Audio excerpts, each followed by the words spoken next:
All right, everyone. Sorry about that. Sometimes things are just out of your control and you got to get everything situated before class starts. I know you know how that goes. Had to remind everybody who puts the lights on around here.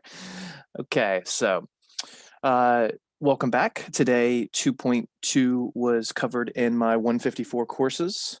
So what I'm going to focus most of our day on will be just calculating more weighted averages by hand. So we're not going to be doing anything with Excel. We're just going to be practicing more stuff by hand. But first, last class, I had mentioned there was a problem in that the proportion set homework, the week 4 stuff that we skipped over. And I want to do that one problem first. And the only reason we skipped over it at the time was because it was going to take 10 or 12 minutes and we didn't have the time for it. So I wanted to focus on things that were shorter, but we do have time today. So what I'm going to do is I've already pre-recorded that section. I'm going to play that video. And then when that problem's done, we're going to come back and then I'm going to do some weighted average examples live. So you won't see me as a second name in the chat today, and I really won't be able to address chat questions due to most of this being live, but everything else is still going to feel pretty normal besides that.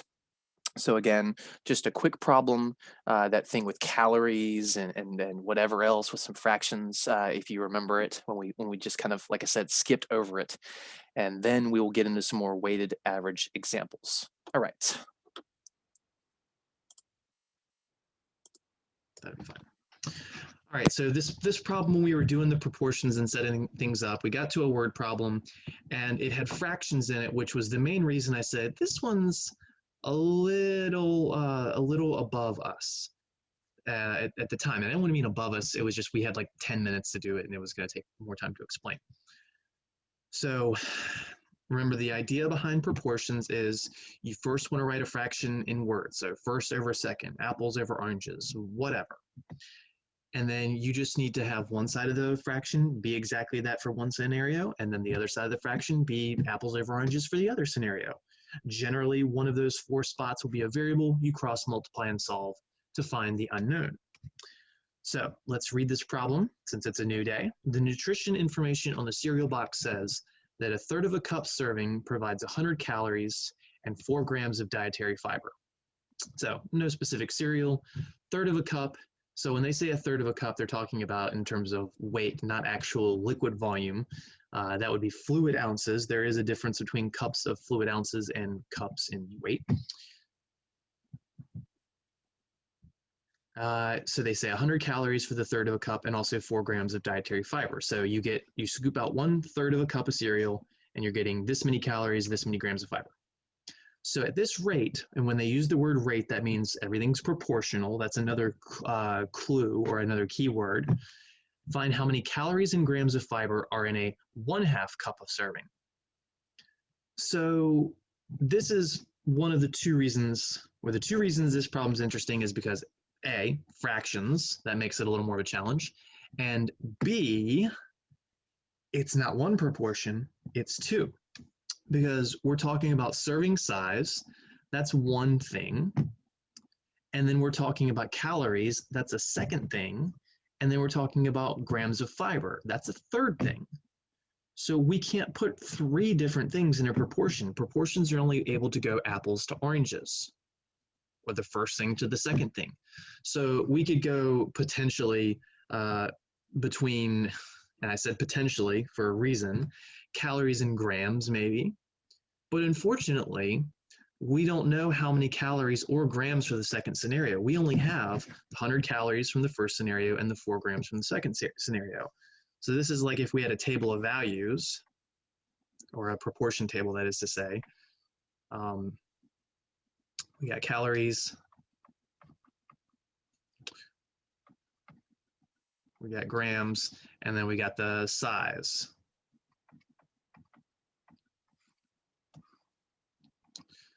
So the first scenario is we have a third of a cup. Hold on for 1 second.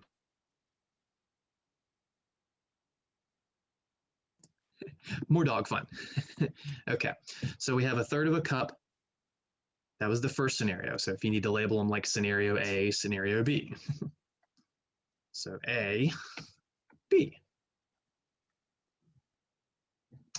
So a third of a cup provides 100 calories and 4 grams of protein. It's not protein, it's fiber. And when I wrote grams here, I could have instead of written fiber or grams of fiber. Remember, the words don't matter as long as you can correctly associate what they are. Instead of calories, I could have actually written the more technically correct name, kilocalories, but no one ever says that. Another word for calories would be energy. Calories is a specific unit. Energy is what calories give you. All right, scenario B, we know that it was a half of a cup, but we don't know how many calories. So we could write a C for calories if we wanted to, and we don't know how many grams of fiber, so I could write an F for fiber. So this is me setting up a proportion table. Did I have to do that? No. I still could have done everything using my words, which I will ultimately show you as well. But the point I was trying to make is you couldn't use just calories and fiber because both of them are unknown in that second scenario. You remember, you need 3 of those numbers to be known when you're setting up your proportion. All right, so if I wanted to draw a box, say this way, and remember, you don't draw it around the labels. You shouldn't have a box going up into your labels like that. That would be bad. So we could go 1/3, and I know this is annoying because it's a fraction, but sometimes life is annoying, over 1/2, and then equal to 100 over C. So again, this is the top left, this is the bottom left, then the 100 and the C are very obviously labeled. So when you cross multiply, CM for cross multiply, this is what you're going to get. You take the 1/3, let me use colors. You'll take the 1/3 times the C, so you get 1/3 times C, and then you take the 1/2 times the 100. So you go equals 1/2 times 100. Well, half of 100 is 50. You can use a calculator. Really, we'll always want to emphasize the fact that you should know how to add, subtract, multiply, divide fractions. We've talked about some of those things already. We didn't really talk about multiplying because it's the simpler case. You're just reducing tops and bottoms. 2 goes into 2 once and into 150 times. That's the idea there. There's no LCDs with multiplying. Now on the left side, the 1/3 C doesn't simplify. It's still just 1/3 times C. Now, the main types of proportions we've seen looked more something like, I'm going to scroll down just a little. This is what it typically looks like. You get something like 5x is equal to, I don't know, 100. And then you say, okay, well, that's 5 times x, so we divide both sides by 5. And you end up with x equals 20 after that. Because that was 5 times x, we had to divide both sides by 5. That was typically, that's the way we see it 99% of the time, honestly. But that's not what we have here. What we have here is 1/3 of C. This 3 is in a bottom. Numbers in bottom count as being divided.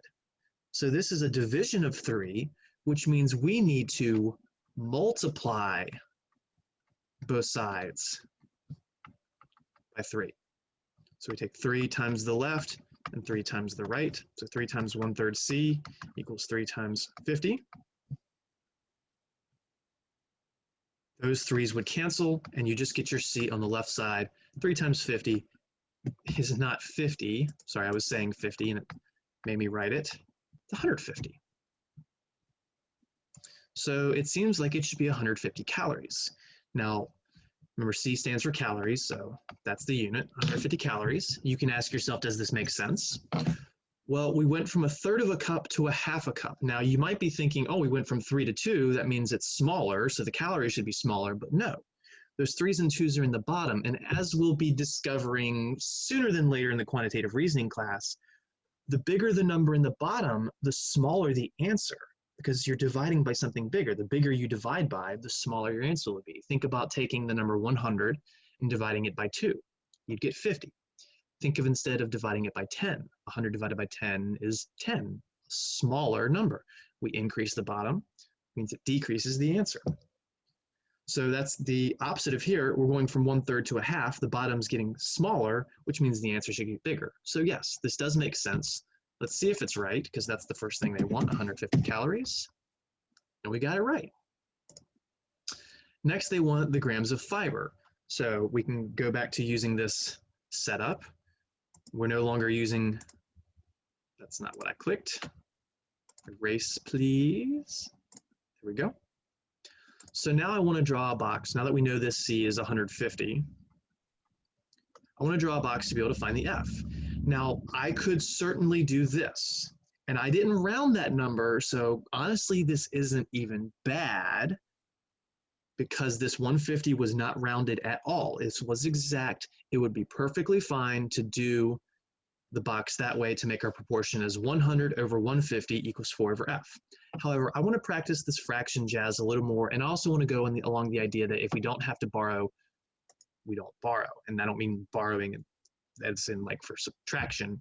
I mean borrowing number to number to number to number. So instead, I'm going to draw my proportion box like this, which means I'm ignoring all the center numbers and just using the 1/3, the 1/2, the 4, and the F. So we'll go 1/3 over 1/2, that was the left side, 1/3 over 1/2 equals 4 over F. I'm going to go a little quicker through this one. So cross multiplying, we'll get the 1/3 times the F, and that'll be equal to the 1/2 times the 4. Half of 4 is 2, so 1/3 F is equal to 2. And then we multiply both sides by 2, right? Question mark, question mark, question mark. Well, 2 and 3 don't reduce. This is a case of we got to be careful and pay attention. You know I love to do those. So that 3 is a denominator, is the denominator. So that's why we multiply both sides by 3. So those 3's will cancel, giving us our answer of F is equal to 6. Let's see if it's right. Remember, that would be 6 grams of fiber, and it is. So if you want to get into the nitty-gritty, remember that with proportions, the basic idea is if one thing doubles, the other thing doubles. Well, you can't really see that here, but the 100 calories in one scenario went up to 150. That's a 50% increase. We'll get into how that number comes about later, but that's a 50% increase. Well, if the fiber went from 4 to 6, that's also a 50% increase. So those things have both increased by half of what they originally were. That's what a 50% increase means. All right, so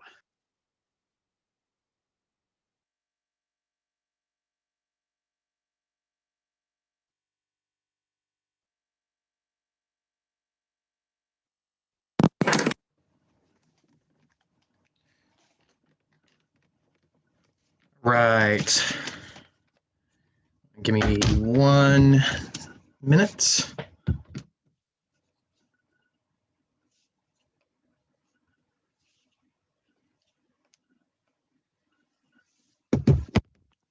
Okay. So now that we've done that, we're going to go back to the 2.2 material. It'll feel more like going forward to the 2.2 material from where we just were, but the past or present or future tense isn't what matters. What matters is that we're here and we're doing it. All right, so going back to the weighted average.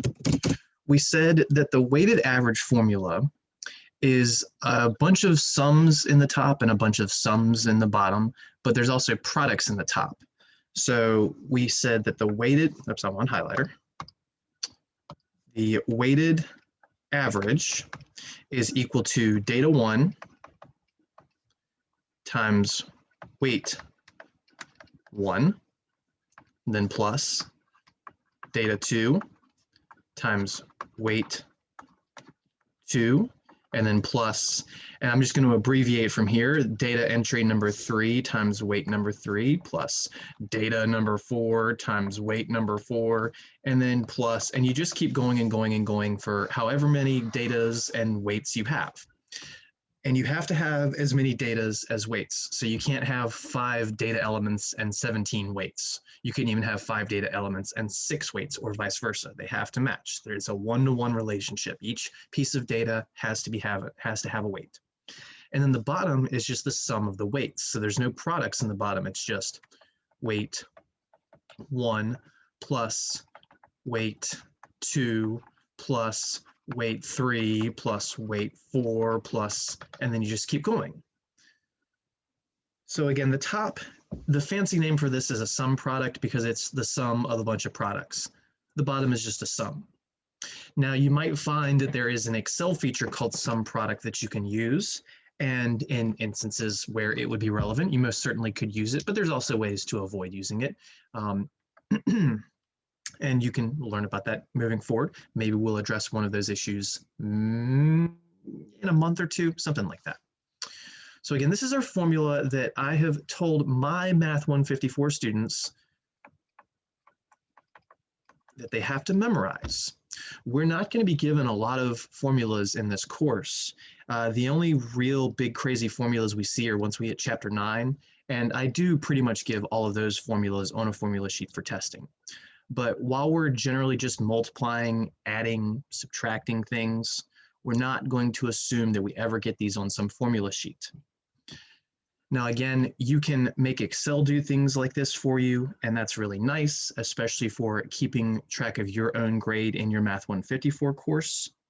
But what we're going to do today is about 4 problems where we just practice doing this by hand, because while it's nice when Excel is able to do things for us, it's also important that we understand how to do it ourselves for when our computer is down or when we might not trust the answer that Excel gave us. That whole does it make sense aspect. Okay, so the first problem we're going to do is going to have nothing to do with grades, because I like to change things up, because as I've said, these don't have to be just with grades. Example 1, a store sells tickets for $5 and buzzers for $20. Just 2 random items, tickets and buzzers. Tickets to what? I don't know. Buzzers for what? I don't know. We're just buying tickets and buzzers. So if you buy 10 tickets and 5 buzzers, what's the average cost of your purchase? Let me say average cost per item. I just wanted to phrase that a little better. So we have a store that sells tickets for $5 and buzzers for $20. These could be apples and oranges. These could be PCs and Macs, obviously not for $5 and $10, but you get the point. These could be 2 items of any type of prices of any size. But then what we're going to do is we're not just buying one of each. If we bought one of each and you wanted to know your average cost per item, you would take 5 plus 10, I'm sorry, 5 plus 20, and you'd get 25. You divide by 2 because that's your number of items, and you get $12.50. So if you bought one of each, your average price per item would be $12.50. And that's because the $5 makes the average a little lower, the 20 makes it a little higher, and that $12.50 is between those two. Now that aspect is extremely important, that your answer for any type of average has to be higher than the smallest amount and lower than the highest amount. In fact, I'm going to write that down above the example. Again, just as a very important memo, a J memo, also known as just a memo. Any average should always be greater than the lowest, as well as less than the highest, assuming 2 different prices, 2 or more different prices. If they're all the same, then the average is what they all are already. If I say we're selling apples for $5 and oranges for $5 and the average price is $5, that would be the same. So my point here is, any answer for example, number 1, no matter how many, I have part of my screen blocked, so that's why I keep pausing. If I take away this 10 and this 5, and I said it was 1,000, and I said it was 2 buzzers, you know, no matter what numbers I make these,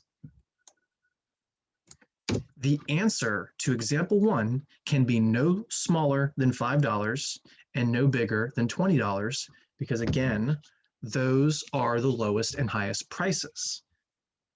And we were buying 10 tickets and 5 buzzers. Just want to fix that. All right, so everything's back to how it was originally. Now, the initial challenge for a lot of people, and sometimes for crazier examples, maybe even a challenge for a more seasoned student, is figuring out which of these things is the weight and which of these things is the data. We like to say that the weight is what's going to make the data have more or less of an effect. So we got the $5 tickets and we're selling 10 of them. So is it buying more or less tickets that would make the average closer to that, or is it increasing or decreasing the price that would make the average closer to the number of tickets or the number of buzzers? See, when you try and think about things the wrong way, it doesn't feel like it makes sense. And if you do the math the wrong way, the answer generally is not going to make sense. So for this example, we're going to do it the right way and the wrong way. I'm not going to say which one is correct initially until we get the answers and ask ourselves the whole, does it make sense kind of deal. So let's see.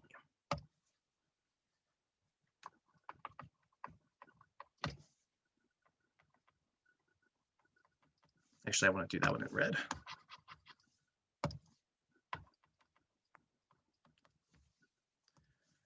All right, so for the left version,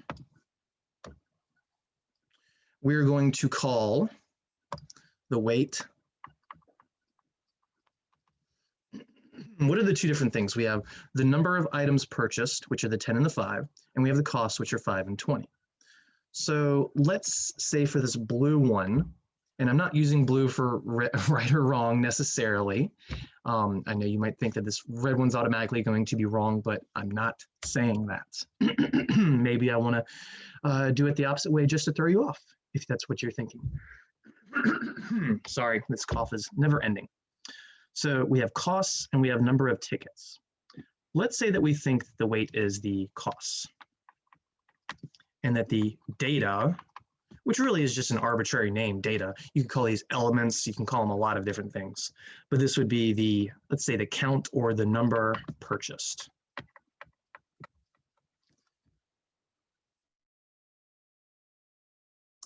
So my point here is that I'm going to do this whole thing a second time where I swap what I call weights and data. So we're going to do all the math for the blue one, then we'll do all the math for the red one. But when we do the red one, I'm going to say that the weight is the number purchased and that the cost, I'm sorry, that the data is the cost.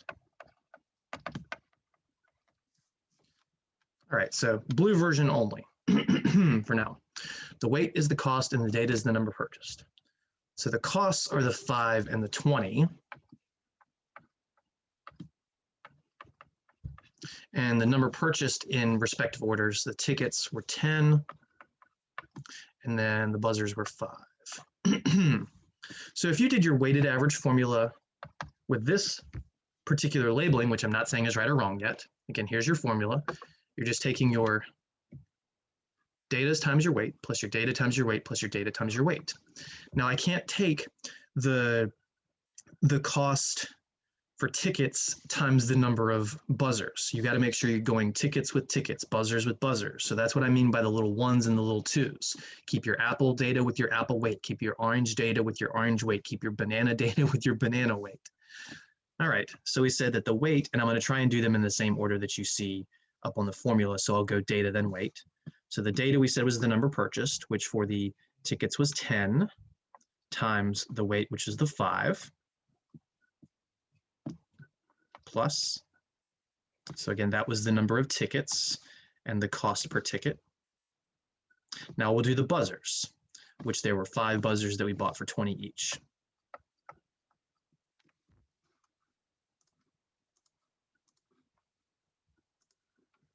And then we divide by, so again, the 10 times the 5 right here, this was the tickets.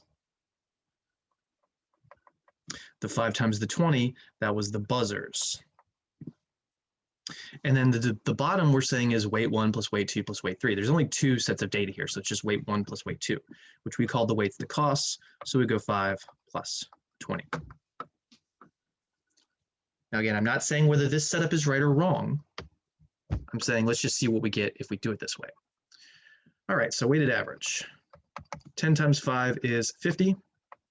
plus 5 times 20 is 100. And then over 5 plus 20 is 25. But I'll wait till the next step to actually show that. 50 plus 100 is 150. 5 plus 20 is 25. And then we're going to do 25 into 150, which is 6 times.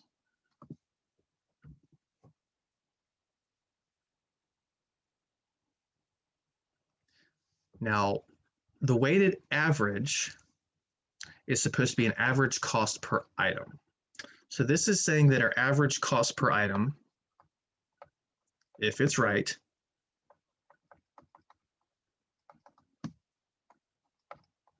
is $6 per, or $6 each.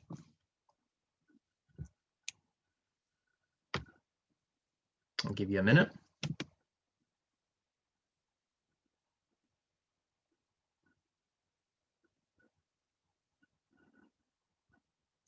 Now, let's do the red version where I've swapped what I called the weights and the datas.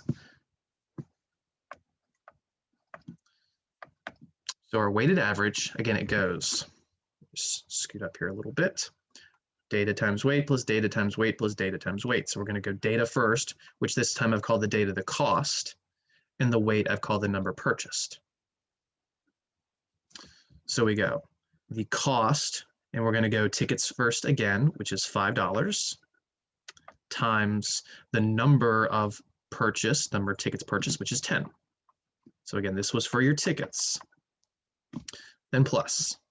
Now we'll do our buzzers, which the cost was 20 and the number of buzzers was 5. So 20 times 5 all over. And now we're saying that the data is the costs. So we're going to add up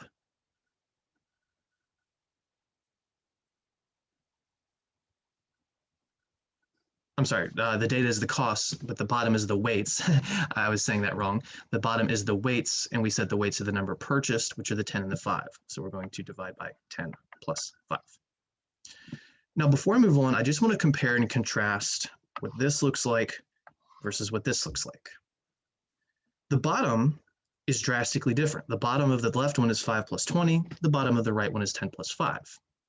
The tops, however, are not different. And you might say, well, yes, they are. This is 5 times 10 and this is 10 times 5. This one says 20 times 5 and this is 5 times 20. So yes, they are written in a different order, but remember that with multiplication as well as addition, the order you do them in doesn't matter as long as it's just addition or just multiplication. In other words, 5 plus 2 is 7 in the same way that 2 plus 5 is 7. 5 times 10 is 50 in the same way that 10 times 5 is 50. So 5 times 10 here is the same as this 10 times 5. This 20 times 5 here is the same as this 5 times 20. So that's what's interesting. No matter which thing you call the data and which thing you call the weight, the tops will always come out identical. However, and this is the most important aspect, the bottoms will always come out different because the bottoms only have what you call the weights. So in the red version, we've got 10 and 5, which were the number of tickets or buzzers purchased. But in the blue version, we have the 5 and the 20, which were the prices of the tickets and the buzzers. And again, we haven't said which one's right or wrong yet. That's not what we've addressed so far. I'm just kind of getting you used to seeing what you have and how to deal with it. All right, so now we'll finish the red. So the 5 times 10 and the 20 times 5, those are both 50 and 100. No surprise, as we just mentioned. But the bottom is 10 plus 5, which is 15. 50 plus 100 is still 150. Again, the top is the same. And then the bottom is 15. And 150 divided by 15 is 10. So this process says that the average cost per item is $10 each.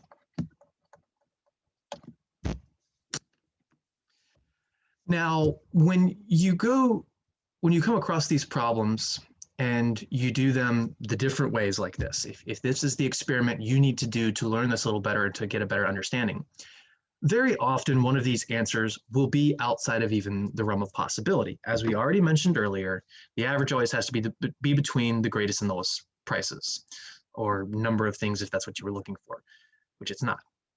So 5 and 20, that means that whatever average we get has to be between 5 and 20. It can't be any smaller than 5. It can't be any bigger than 20. And Both of our possibilities are in that window, unfortunately, but I did that intentionally. One answer was 6, the other was 10. Both are between 5 and 20. So now what we got to ask is, which one is more likely to be the correct answer? Which answer makes more sense? Because here's how weights work. If you buy one item and 10 items, so if I bought 10 tickets and only one buzzer, the thing that you buy more of is going to have a bigger effect. The thing that you buy more of, or the thing with the bigger weight, is going to have a bigger effect on the average. It means the answer will be closer to the average. So yeah, we bought 10 tickets at $5 per, but we also bought 5 buzzers at $20 each. So the answer shouldn't be too close to either of these because we got a pretty decent spread of the items. It only favors the tickets 2 to 1, but the buzzer price is significantly more than the ticket price. So these 5 buzzers at $20 each should bring up the average more than just $1. This seems too low.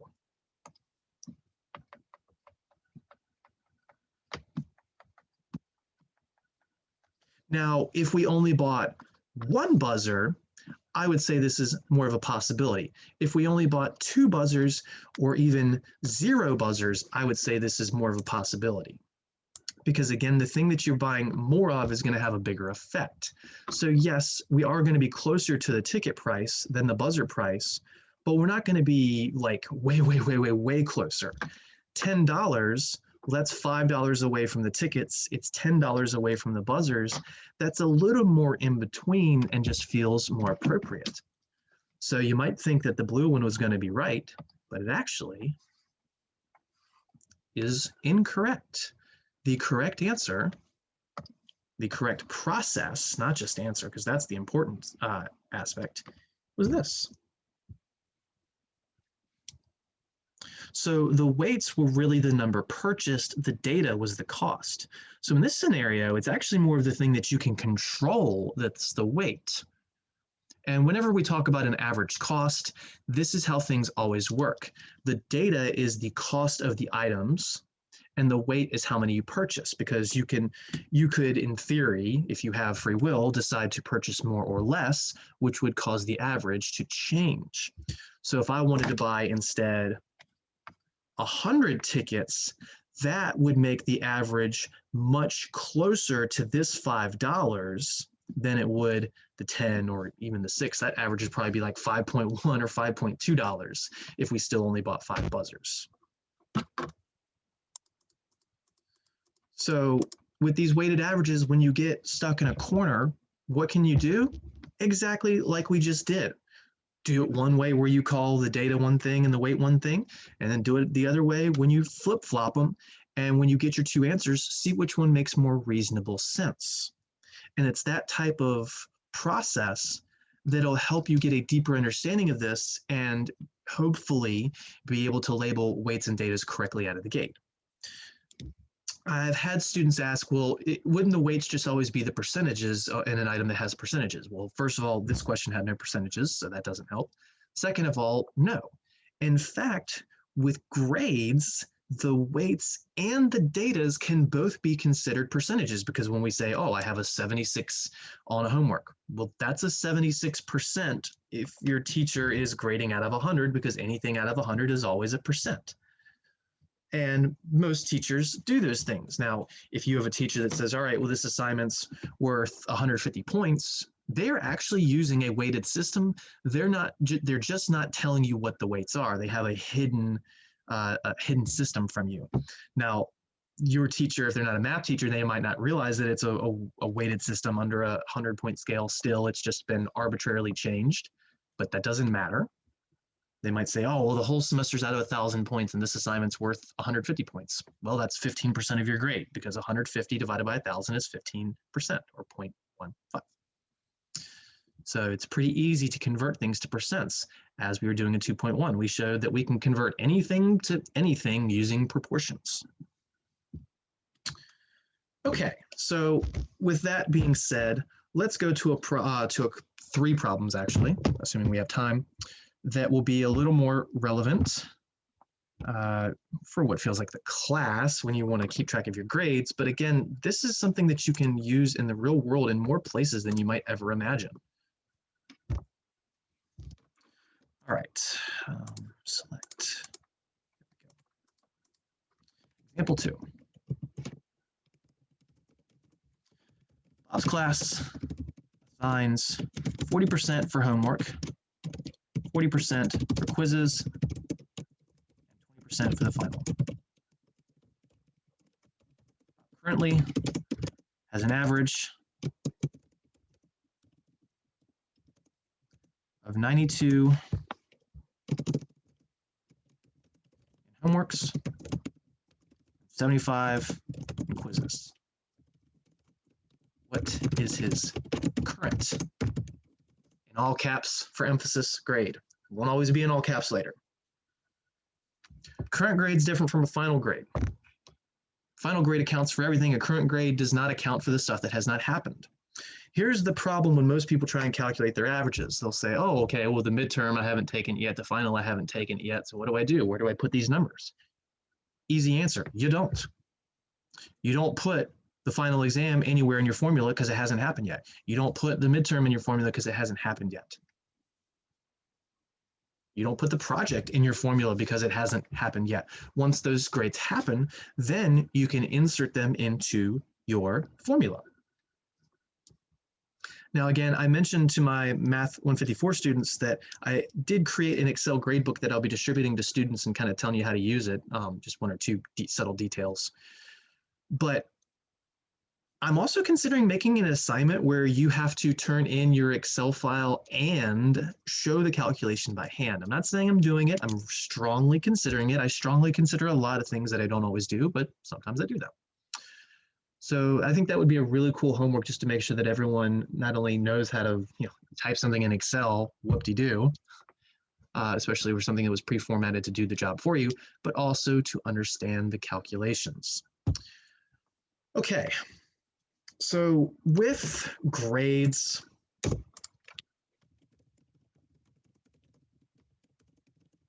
weight is always what a section is worth, not the grade given.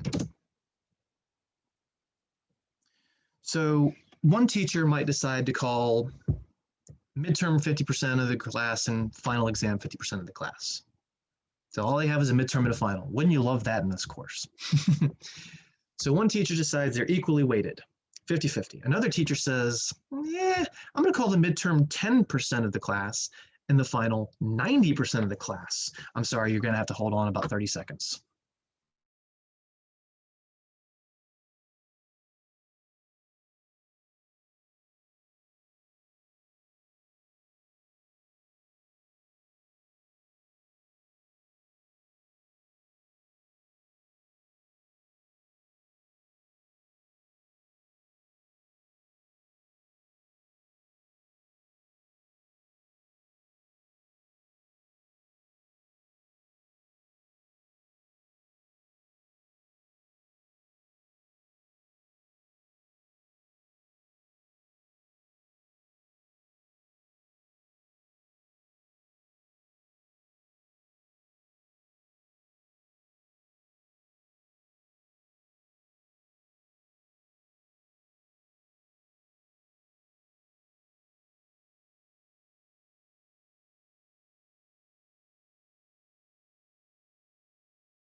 Sorry about that.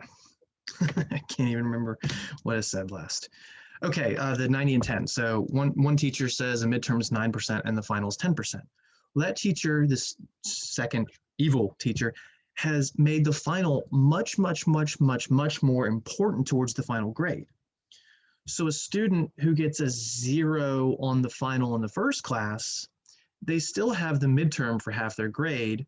So let's say they got 100 on the midterm, then their grade is going to be a 50%. But that second class, if a student didn't take the final, they would only have a 10 because let's say they had got that 100 on the midterm, that's only 10% of the grade. It's not a very large effect on the grade. That final was 90% of your grade. It was weighted 9 times as strong as the midterm, but you've lost all those points. So that's 90 points that you'd have a 0 on, which would mean you'd only have a 10 in that situation. So that is why it is what the grade is worth, which we are typically given as a percentage, that is the weight. Your grade isn't what is really going to have that cause and effect issue here. It's the weight. Yes, your grade still has an effect. The higher the grade you make, the better grade you earn. But it's the weights being how much they're actually worth that makes more sense. Okay, so I need to move this. There we go. Our weighted average. Again, I'm going to go in order of the formula written before. So data times weight, data times weight, data times weight. Completely arbitrary. I just want to be consistent with the formula as you see it that you are supposed to memorize. So data times weight. What on earth is happening in my home today? I'm sorry.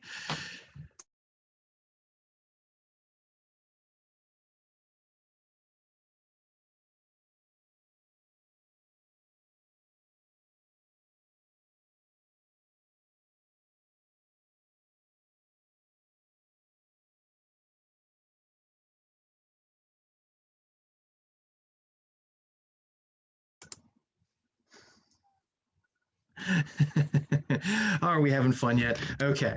Weighted average is data times weight, data times weight. All right, so the 40%, the 40%, and the 20%, those are going to be our weights. I'm just going to write W and then point, point, point, and then these are our datas, this 92 and this 75.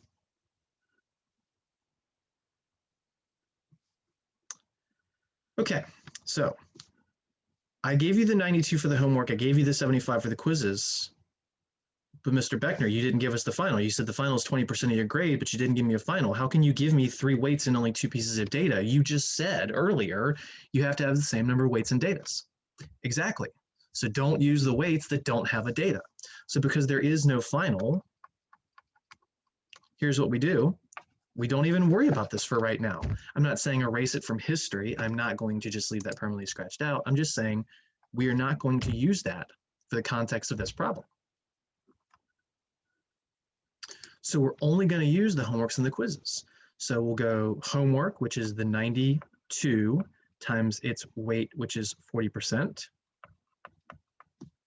plus then the quizzes, which was the 75 times its also 40%. They were coincidentally the same number, just like our homeworks and quizzes.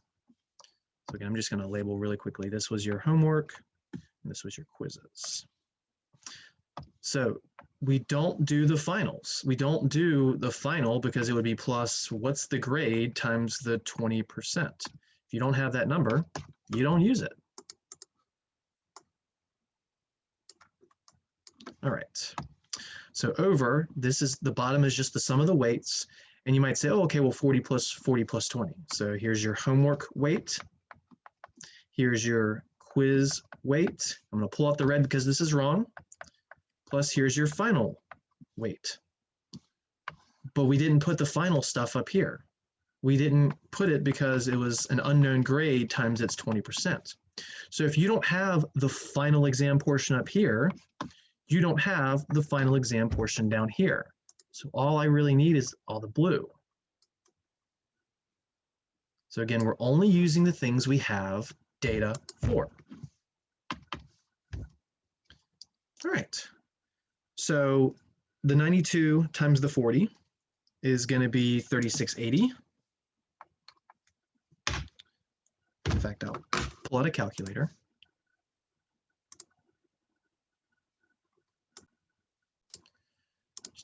This.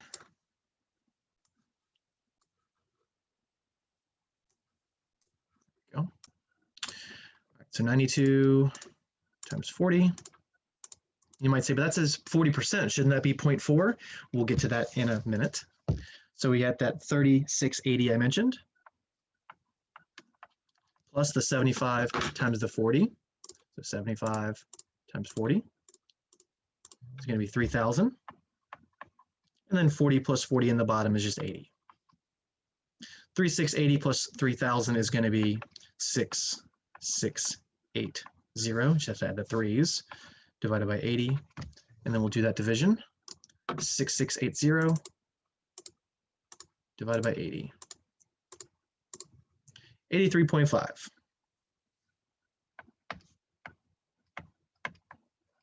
That is our average currently. It does not account for the final exam because we have not had the final exam. Well, it would just give us a 0 because it hasn't happened yet. Well, that's going to tell you that your weighted average is significantly lower, because then you would have that 20% in the bottom that you're dividing by, and it would make your average smaller. Now you got to ask yourselves, with anything in this class, does it make sense?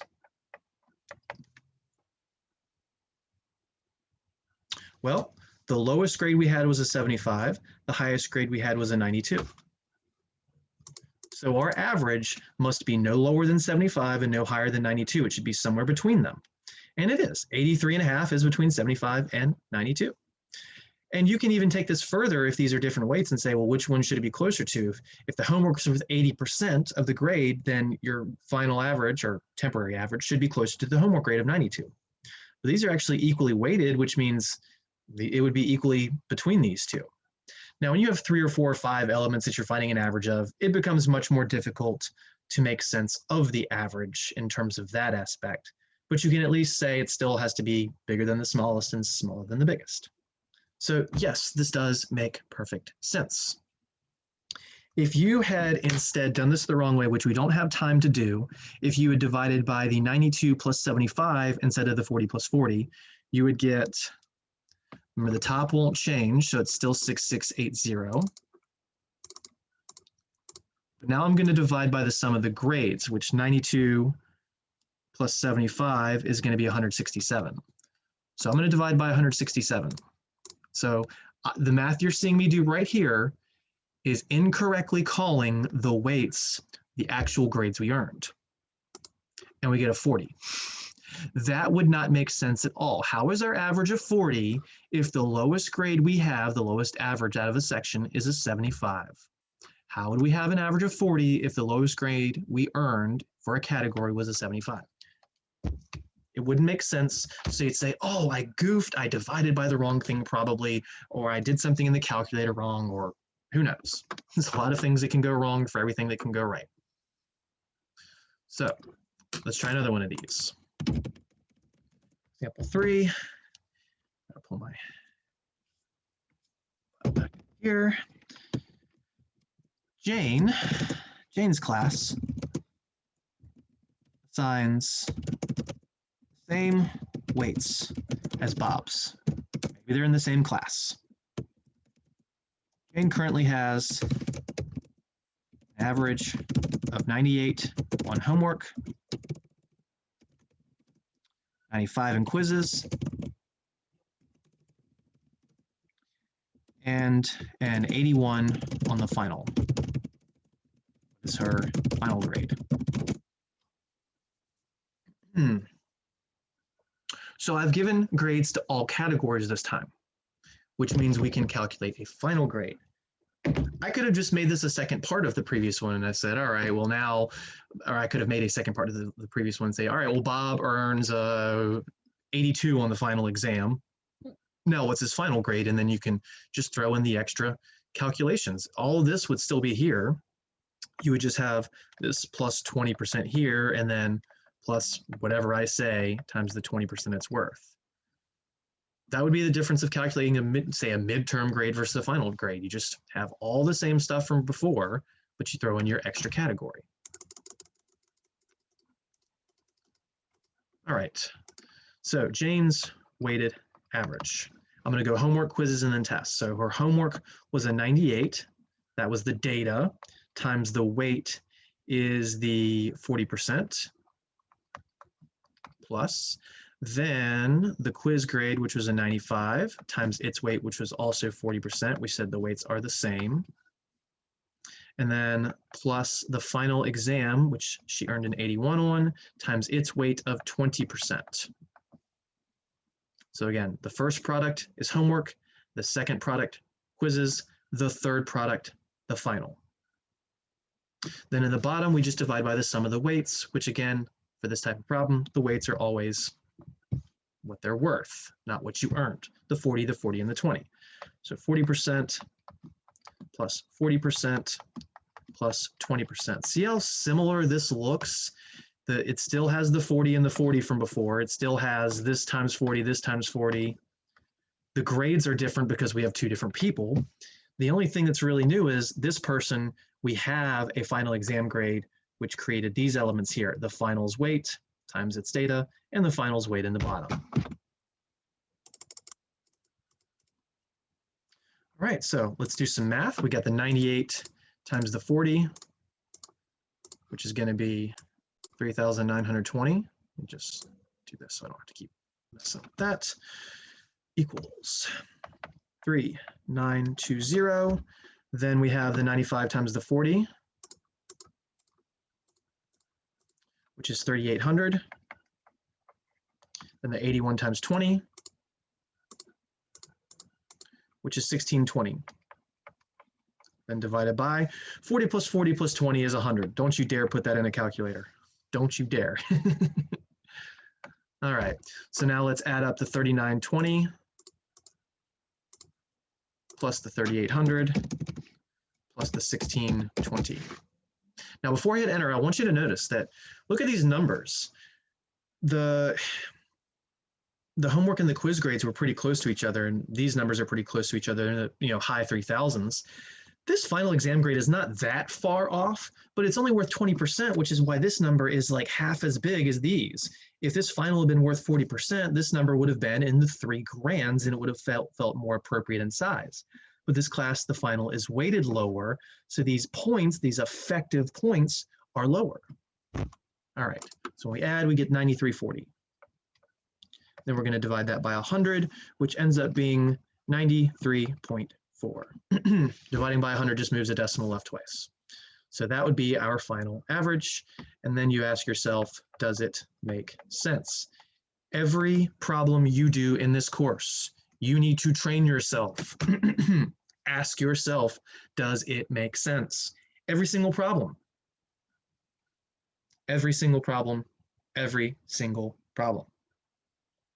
So our grades are, in terms of categories, 98, 95, and 81. So clearly we can't get an average that's lower than an 81. Clearly we can't get a final average that's higher than a 98. It should be somewhere in between them. And 93.5 is definitely in between those. That's about the most sense you can make for something with more than two categories. I wouldn't really ask you to think about it further. But if you are working on becoming more numerate, you could say, all right, well, which should we be closer to? Well, we did really, really good on homeworks and quizzes, and homeworks and quizzes make up 80% of the assignments. So on 80% of the assignments, we did really, really well. So that should have a bigger effect than the much smaller 20%, 1/4 the size, where we did slightly less well. Yes, a B is still good, but not as awesome as a mid-tier A. So because we have so much more weight in the good area, I expect my grade to be more good, aka better, and it is a 93.5. If we swap these weights, or let's say we swap these grades, let's say this was like an 81, this was like an 82, and then this was the 95, then our average would be closer to the mid-80s because our worst grades would be taking over more than the good grades. All right. Before we do our last example, I want to show something that I addressed earlier.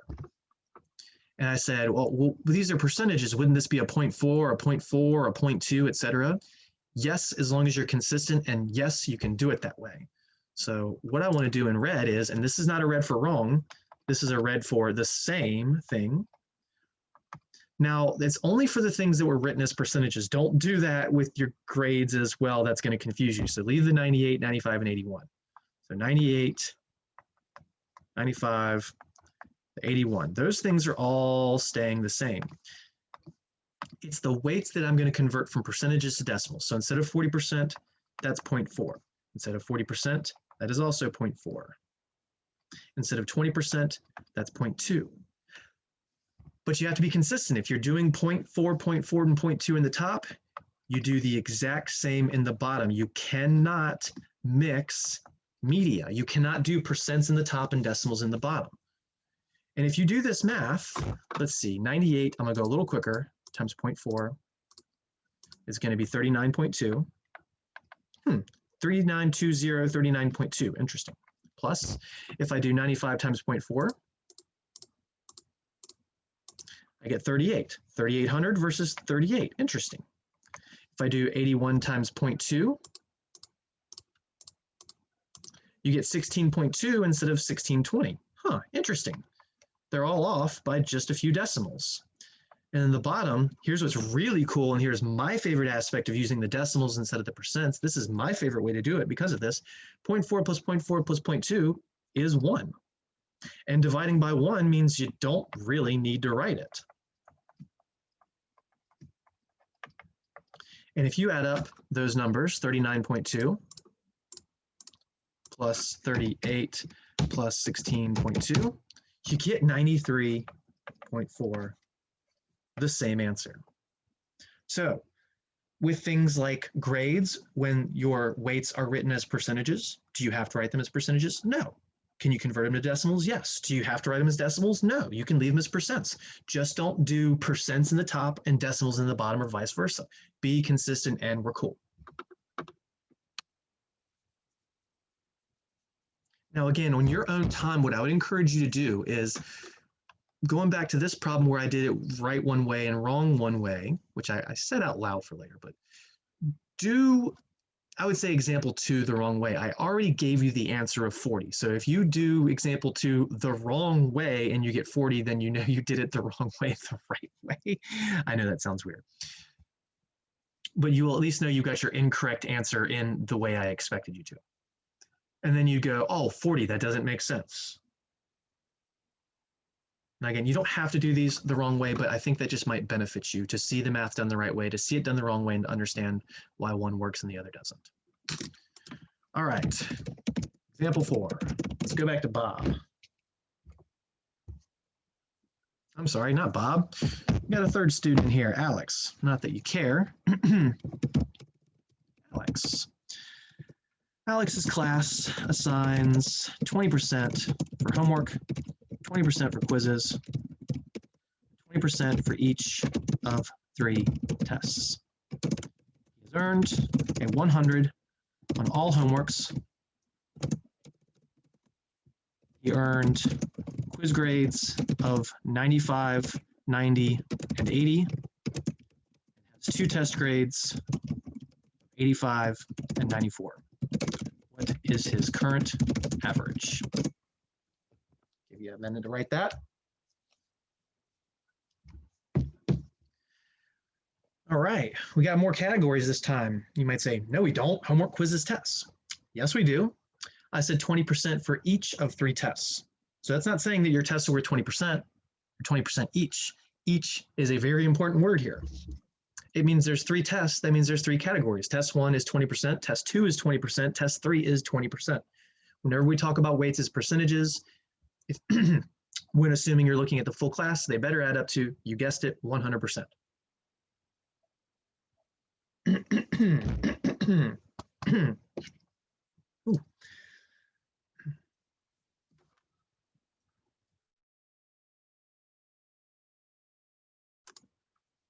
Something else that's happening. Well, Mr. Beckner, what the heck? You gave me multiple quiz grades. You can't do that. You're supposed to give me the average. Says who? Do I give you your quiz average in this class? You know I don't. Do I give you your homework average in this class? You know I don't. You got to calculate those things on your own to then have the grade that you multiply by the homework weight or the quiz weight. So the first thing you have to do is find your average homework and average quiz grade. Well, the homework is very obvious. It's 100. Why? Because he earned 100 on all the homeworks. Quizzes, we have a 95, a 90, and an 80. And you go, okay, well, the quizzes are worth 20% each. Nope, doesn't matter. We don't care about any of these weights right now when we're looking at an independent category, and all of these in the independent category are weighted equally. No quiz is worth more than another quiz. So this is the old school average where you just add them up and divide by the number of entries. So we just take the 95 plus the 90 plus the 80, and there's 3 grades there, and we divide it by 3. This is the exact same issue you would have with your homework grades, your quiz grades. And by homework, I mean your Excel is one particular type of homework, and then your regular MyMathLab as one type of homework. Okay, so we got 95 plus 90 plus 80. And then we divide that by 3, so that's 265 divided by 3, and we get 88.33333333333333. Let's just call it 88.3. I'm going to round to the nearest tenth here. If this was a homework problem, of course, I would tell you how to round, but we're just using an example, so I'm saying round to the nearest tenth. So that's the quiz average, of which has a weight of 20%. Okay, so we have our homework average, we have our quiz average. You might say, well, now you got to find your test average. No, you don't find a test average because this 20% is for each test. So that 85 gets its own 20%. This 94 gets its own 20%. If we had taken our third test, it would get its own 20%. So our weighted average, we're ready to calculate. I'm going to go in the order of homework, quiz, test 1, test 2. So homework, quiz, test 1, test 2. So for the homeworks, we said our average was a 100 because they were all 100s, times its weight of, let's go with the decimal version so we can mix it up. So that was 20%, which would be 0.2. And we, again, with percent to decimal conversions, you just take the decimal, which if you don't see it, it's there for the percent, and you move it left twice. So that's why it's 0.2. So the same for all of those. All those 20% will be 0.2s. So then plus our quizzes, we said our quiz average was an 88.3 times its 0.2 for its weight.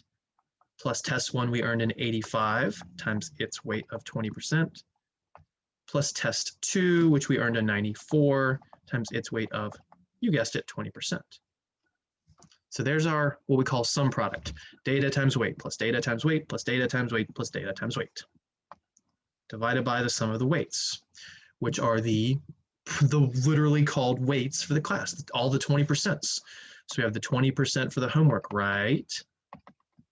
Nope, because I just wrote it as a percent. Got to write it as a decimal. We got to be consistent. So 0.2. So that's the homework 20%. Here's the quiz 20%. Here's test 1's 20%. And here's test 2's 20%.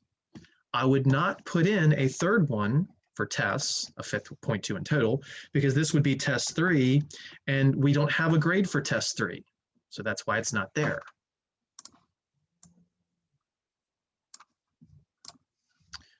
All right, so 100 times 0.2 is going to be 20. Show the work. The 88.3 times 0.2 is going to be 17.66. The 85 times 0.2, 17. The 94 times 0.2 be 18.8. And that's it for the top. The 4 categories, remember test 3 not taken, so nothing written about it. And then 0.2 plus 0.2 plus 0.2 plus 0.2 is 0.8. 2, 4, 6, 8. Add those up. 20 plus 17.66 plus 17 plus 18.8. We get 73.46. Now somebody might think that's the final grade because they forget about the bottom. They forget to divide by the 0.8. Classic mistake. And you might say, well, Mr. Beckner, that's not a 1. You're right, it's not a 1 because the class isn't finished. The bottom is only a 1 or a 100% if you actually finish a class. We've only accounted for 80% of the grades.